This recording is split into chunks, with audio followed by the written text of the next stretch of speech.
The left line is for the water and the right line is for the electrical install.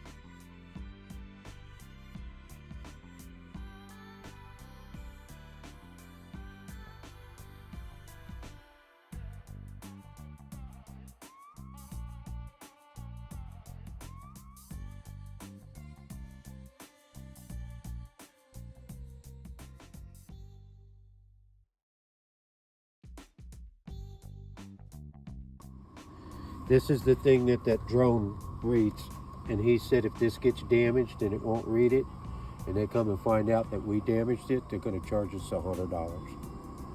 Put a new one on.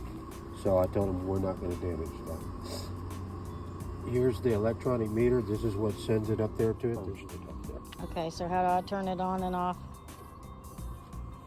Here's the two shut-offs right here. That way. Do that one that way. They're both turned off. It's not going to stay open like that, is it? Yes. Oh, this? Yeah. It's going to stay with a box. I'll have a box to go. Okay. A ground box is what it's called. This is still soaked in here where it rained yesterday. They were